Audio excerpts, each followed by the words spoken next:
to God, I am Hump Day. Starting October 1st at 11 a.m. Eastern Standard Time. The Dolan mask will just be for 1 credit in the market. I don't know who approves these prices. Of the Day of the Dead, aka Dreams of the Dead Nightwave series. So this is coming in October. You'll get a warning when it will be. But we have Nora with Day of the Dead. Oh, cool. Yeah, So there's going to be a series of suspicious wares from really cool. different looking barrow. Perhaps the month of October will bring you some scary things, folks. 62 Nokko. This is the key art done by our incredible team. Little Prex card if you want to see that too, because it'll be hidden somewhere in the update for you to find. I do wish you the best for, so this is actually hilarious, because God. So, there it is. They follow you around. They follow you around. There they are. So, The little cheeks on that. in order to play the Vallis Undermind, you need to have done the new war, because as the orb Vallis thawed and things got a little, I guess, dead, perhaps some fungus emerged, some decay. So if you have finished the new war, you will be led by a little mushroom guy who's running away somewhere into a new exposed sort of decay infestation. Under here is the airlock, and this is a place where there's a Solaran that has been sort of lost to time. See Nokko out there. This is Nightcap. He's a brand new character. He looks rad. I haven't seen him. Yeah, Nightcap is a brand new character coming in the Fortuna hub, and my cat, or my dog, I guess, is kind of vibing with him. Doesn't respect boundaries. And there is a whole bunch that you can do with him. He will let you buy all of the Nokko wares. He will let you buy, for the first time, this is for all the decorators, we have added more flora in this update than we have in any update in the history of Warframe. So if you've ever wanted potted plants, if you've ever wanted anything like that, we are officially adding plant decorations for the first time, I think, in Warframe history. Oh, that's amazing. I can think of a game that might want to steal some of these assets. Don't think so. Excited. yeah. Huge, finely greens. Yes. With a yank some of these. There's something kind of quirky and weird with what we're doing for this gameplay loop, where out in the deep Vallis Undermines, there are a huge variety of mushrooms or fungi that you will need to find. Yep. And you can find them, learn about their results. Some of them make you do things like crazy. They're basically all based on like fun little impacts that are very hallucinatory and or trippy, which we'll show you a little bit about. Good. What's happening? What have you guys done? Is this where the new music is in these parts, or? Yes. Yeah. Oh, That's perfect. I was wondering where the new music was going to come. That's perfect. So cool. Having to kind of navigate the memories of Nightcap, you'll get some story drops as you go through this. So be careful what you eat out there is all I have to say, Tenno. Be careful what you eat, be careful where you walk, careful where you fall, and you will be able to unlock the story and details of Nightcap and Nokko by participating in these little adventures. So, The skipping is so good. yep. There we go. All right, you need to go away for just a second, sorry. You're gonna blow my mind right now. Now, what don't if- go? No, don't do it. No, What if, no. There's no way. It only goes up. what if it went down? Okay, ignore the robo voice and stuff. This is very in development. Could it be that there is an entire underground deep mine? It could be. We went down. We went down. Huge expansion underneath Fortuna, underneath the Orb Vallis, that will be letting you play and connect to things you never would have imagined connecting before. If you've been to the Corpus Labs where the Vermink are, if you've been anywhere, you'll be doing like the old reversal where the entire underground is available for you. Amazing. And this comes out later next year? No, it comes out October 15th. Because I think people will be waiting for this. Actually, no. We'll start with this first. You know what? Oh, okay. This is Stink Brain.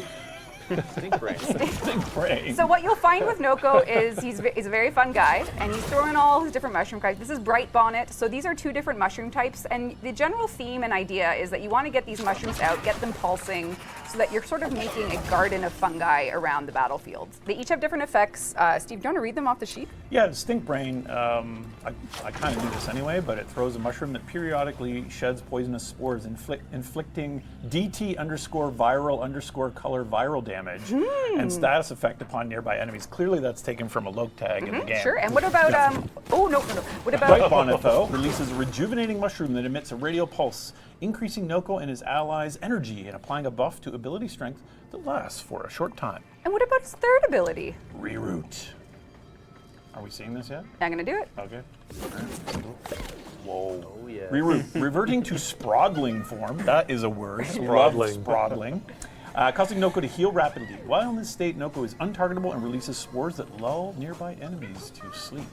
So you can walk him. Very interesting dreams that is. Yeah. Okay. Fourth ability.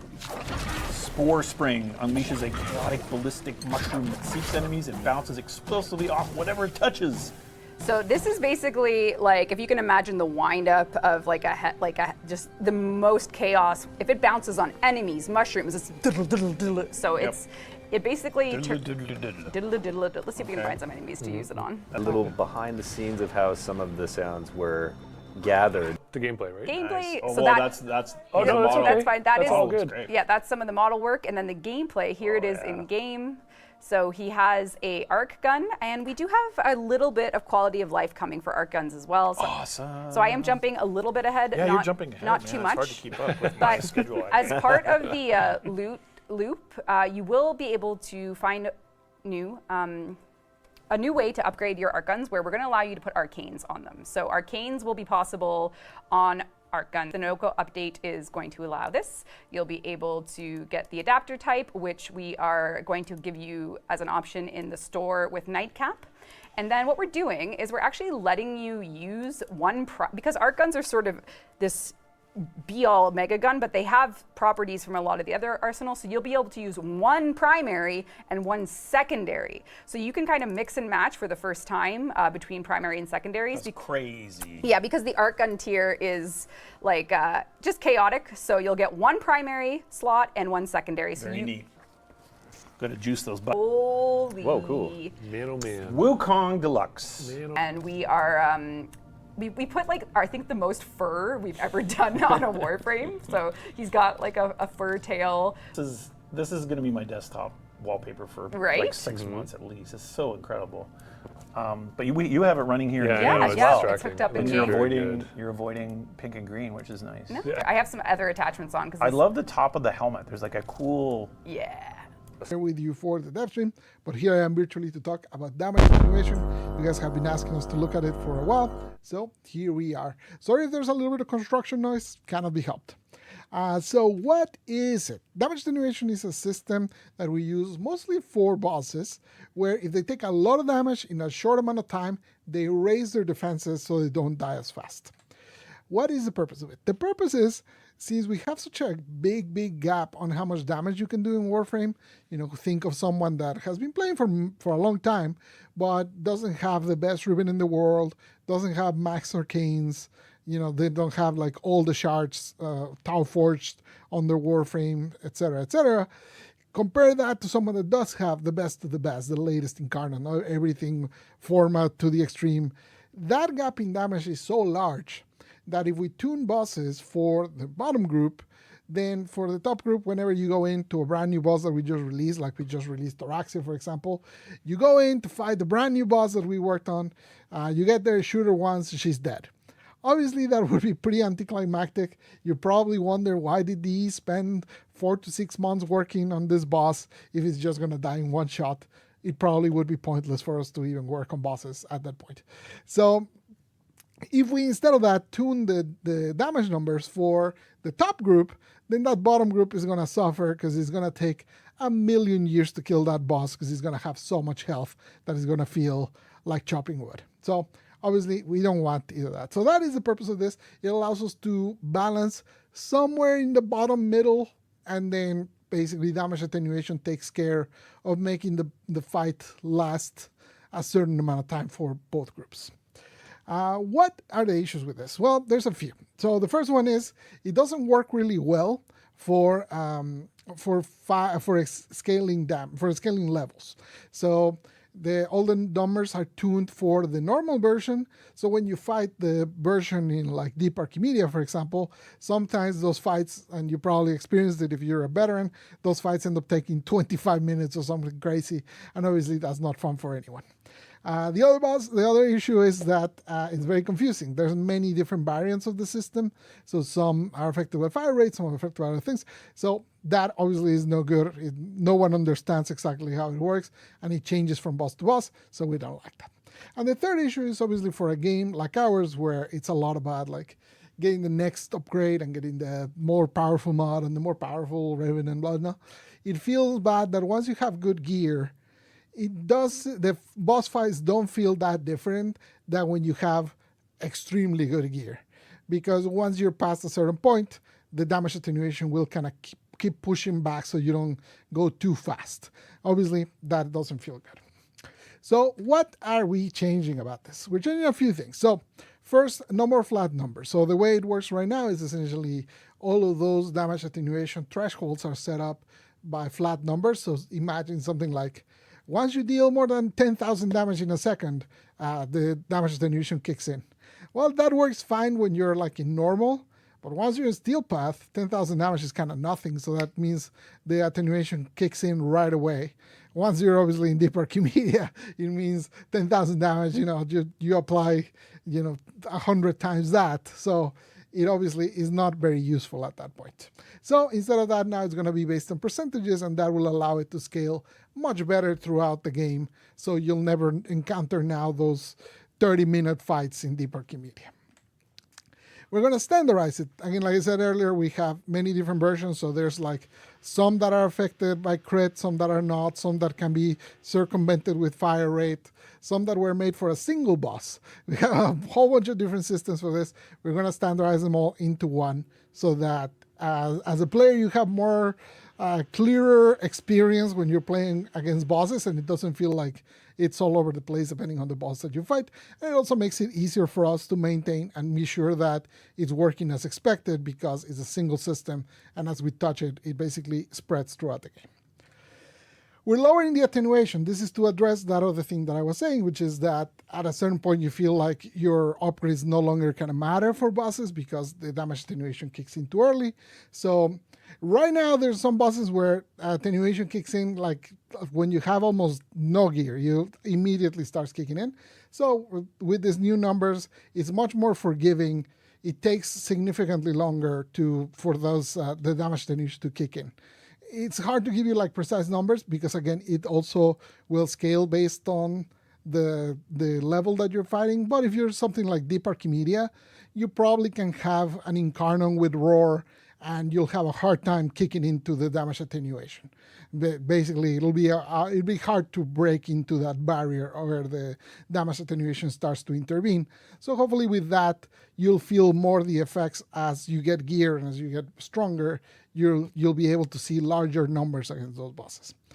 Obviously, if we just did that, the bosses would die immediately. So overall, we're changing the effective health of those bosses since we know where you're going to fight them. So we know like if you're fighting one in Steel Path, we know the sort of gear that we can expect from you to have on Steel Path.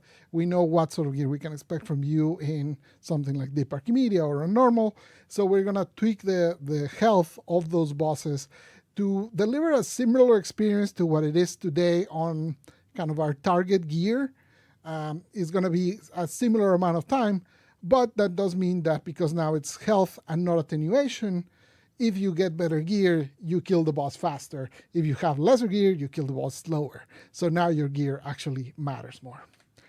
The other thing is we're fixing it for multiplayer. Right now, the way it works is once attenuation kicks in for one player, it kicks for everyone. So with this new version, let's say you're super veteran with all the gear in the world, attenuation will kick in, but it won't affect someone that has more middle of the road gear playing with you. It'll have to apply for each person. So Yeah. So there's way too many bosses. It's a very large change. There's a lot of bosses. There's a lot of versions. You know, the normal, the steel path, the deeper media, the hard modes. There's many variants, and obviously there's a lot of different kind of combinations with different warframes, different weapons, and whatnot. So we're definitely expecting that once this releases, we're still gonna need to tweak it some. As you guys test it out and you play it and you give us the experience, you'll say like, hey, Pablo, you know, this boss now is taking too long to kill, and then we'll probably nerf it. And then you'll say, oh, this one now just drops when I shoot it twice. We'll probably buff that one. And then basically, we're gonna need your feedback to help us figure out the things that need touching. A great example, for example, is the Tridolon. We've tried it with the best gear on live and on dev, and it feels pretty similar to us. But if you're out there and you say like, hey, I could do 27 runs per night before, and now I can only do 26, we'll take a look and we'll see what we can do. Anyways, I'll be back to talk about Oberon later. I'll see you then. Adios. This is a lot of text, so damage attenuation. Screenshot this, because we have another video from Pablo. Let's roll. Back. A rework video. Hello. I'm back this time to talk about Oberon Rework. I'm going to go a little bit out of order. Basically talk its abilities not in the order that they're listed, but in the order that you kind of use them in mission. So hopefully that'll make some sense. So let's start with his third ability, Renewal. So Renewal is a heal over time. It now applies on affinity range instead of a fixed range. The ability cost is now fixed. It doesn't change. Before it increased for every ally that got it. So if you had any party members with summons and stuff like that, it could get extremely expensive for you to sustain the ability. So you no longer have that problem. You also don't need to recast if they lose it. Before you had to, if they were nullified or if they fell into a hole, you had to be recasting the ability. Now you don't need to do that, so that's pretty good. It also increases armor for you and your allies. So you can see in that upper right, I have a 638. That is how much armor Renewal is giving me. And for allies, it gives twice as much. So you can actually protect them quite a bit with that.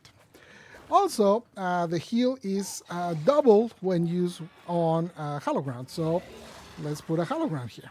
So right now the heal is even doubled right now. You can see I cast it this way. What is this? Hallowed Ground is now a circle. No longer a cone. You no longer need to mod extreme ranges to cover the area. It is now always radial, so much easier to maintain. We also improved quite a bit how it works on separate distances like that. So you can see it actually went up here to protect, and it's no longer... It used to have a lot of issues when you try to use it in different elevations. So now it actually adapts quite well to things like this. Additionally to that, it now does radiation much more reliably. Before it was like a chance to deal radiation once per second.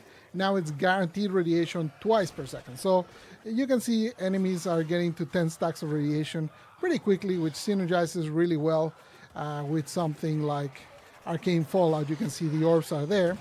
I should probably use this thing before my yapping kills us all. We also upgraded how Hallowed Ground interacts with nullifiers. So the way it used to work is as soon as a nullifier touched any part of the Hallowed Ground, it would basically dispel it, which was pretty annoying because Hallowed Ground could be quite big. So now it will only prevent the effects of Hallowed Ground on allies that are inside the bubble or on enemies that are inside the bubble. It will no longer dispel the ground. We also made that change for Oraxia, and we also made a few other changes to three other interactions with nullifiers. Let me talk about his passive. So you see those shields that I have around me? Those are his new passive. Whenever Oberon picks up a health orb, he will get one protection like that and will give it to his allies as well. And that protection, what it does is when you take a hit, you take no damage.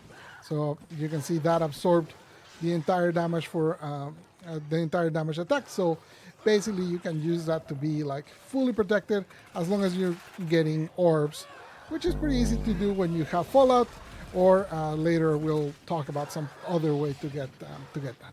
Oberon's 1, there's an Eximus, who's a good target to use it on. So you see, when I cast it, it immediately removed all of his overguard in one shot, and it does percentage damage, and then does a secondary hit around them for that for that percentage of damage to enemies around it. So you want to use it on units that have a lot of health, so that the damage then they deal around them is higher. See him? There you go. So the entire overguard is gone, and you see it killed a bunch of enemies around it, because he has quite a bit of health. So his fourth ability now has line of sight, so you have to be careful where you use it. Now when you use it, it will always strip armor, which I guess I didn't choose the best place to showcase that because they don't have armor, but the armor strip no longer requires you to have them on the grass. It will work in any situation. It does way more damage now, something like more than triple, I think, and also scales based on how many stacks of radiation they have on them, so that deals even more damage. It also gives you armor for every enemy you hit, and it also scales with how many stacks of radiation you have. So in the top there, now it says 1288. If you remember earlier, it was like 600 and something, so it now gives you even more armor there, which obviously synergizes really well with then giving armor to your allies and protecting them of everything that's going around them. Also, this ability always used to give health orbs. We just picked some of those. But they used to be very hard to do because you had to get the exact kill with the fourth, which is tough to do because obviously, you know, there's a whole bunch of other AoEs and stuff going. Now it marks enemies, so when you kill them, they still drop the orbs. You can see the orbs flying there, even though I didn't kill them with the ability. Just the fact that I used the ability on them marked them to basically get those, be able to drop those orbs, which obviously synergizes really well with his passive to give you the protective stacks that you see around me so that enemies cannot kill me. And that's about it. That's the whole kit. Hopefully you understood. Like, I'm sorry I gave it out of order, but I think hopefully that made more sense than if I tried to explain it in order. But who knows? You'll tell me if I should not do that ever again. For more details, because there's a lot of nitty-gritty details that I couldn't go over in this video, you can find those in the dev blog, and it'll go into way more detail than I did here. The details there. Look at him. and Nice key art. yeah. Isn't that awesome? Wow. Marketing team killed it. Try an ice cream circle. We have, Charlie, if you want to come over, a cinematic quest is also We releasing. jumped right into it. This is the intro cinematic to The Teacher.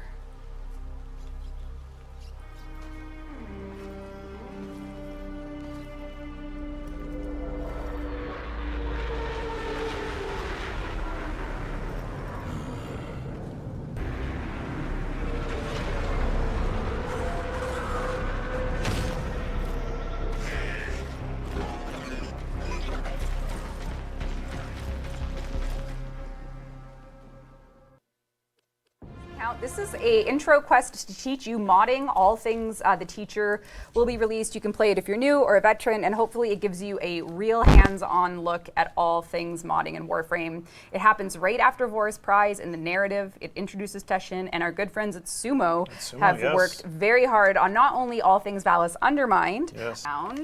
where I'm going to pull a Megan and pray that I can read Tennogen. Are you loading Sandbox / Yeah. Alt has given us the Dagoth Yvonne skin? Where's that one? Right here, look at that! Oh my god. Gorgeous. Gorgeous. Ernix has, my apologies to pronounce it, Caviel. Oh my god, look at that kind her! of skin. That's nice. Oh, Dagoth and Bruna, my two queens. I love Very you both so wolfy. much. We have Citrine Celestis skin. Cool. Gorgeous. Look at her. Look at the queens getting their dues. Jada, Malaya, Occulus. We have another Dagoth thing here going. Look at that. Voidax helmet. Look at that. That's cool. From Kakarot 2812. Kakarot. Lubox and Noxer has That's a cool old home. give us the Corvex Sacrif. Oh, it's animated too. That's Yeah. cool. Sarcophago, love that. And the Gothica Cyandana from Malaya Oculux. Ignore the Headless. roses. Who lost their head? Don't worry about them. Some Look people at don't. that. Oh, that's cool. Actually, that's very on theme for what we're going to show you at the end of the stream. Yeah, very, Oh man, candles yeah, we got too a there. lot very to show. devilish there. Yeah, so this is a brand new round of Tennogen coming. Tennogen Undermind. If you buy it on PC, you will be supporting the artists directly with 30% of all sales going to them. In banishment, answer. Can the Orokin ever be forgiven?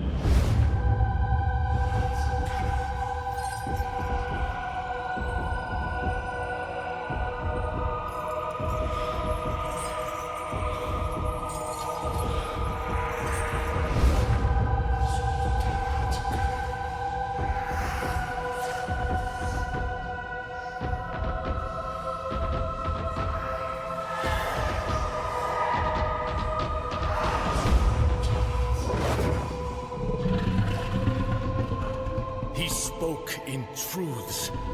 A devil has come. Sol and Lua, we will cleanse this follower.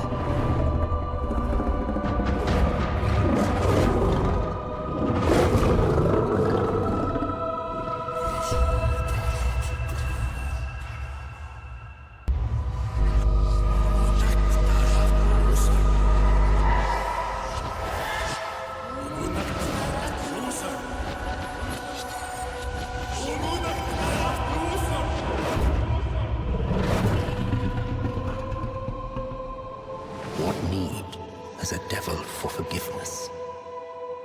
When hell is a lie spun by madmen.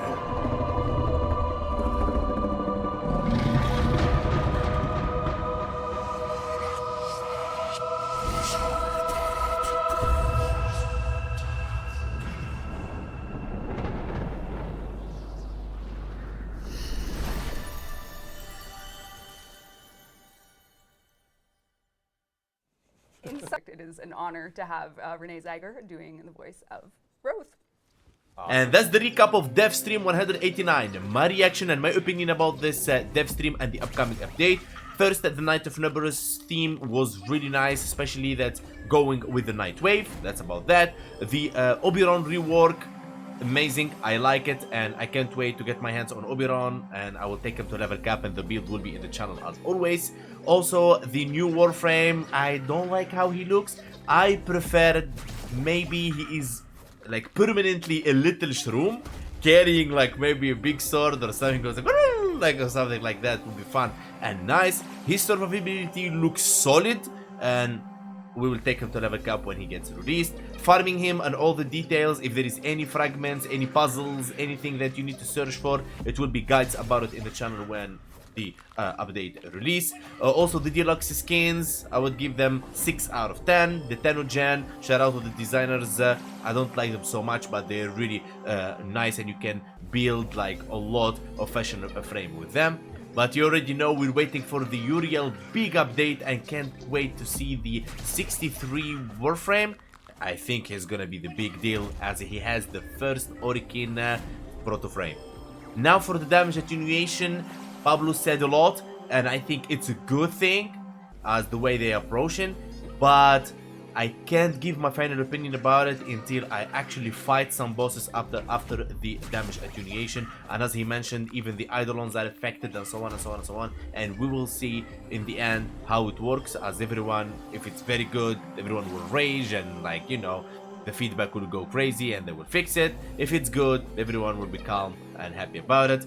Also, the teacher quest was not bad to help new Thanos learn about the mods and stuff like that. Helps me as a content creator, like when they understand the mods, it helps a lot explaining them how to mod and what mods to put here and there. But I always hope maybe they add new mods that compete with the current ones. For example, to compete with Primate Continuity, Primate Flow, Intensify, and so on and so on. And by this we reach the end. I want to say thank you so much for watching. Don't forget to like, subscribe, follow me on Twitch, join my Discord, and follow me on TikTok. Let me know in the comments below what's your favorite thing on this update, and I'll see you guys next time.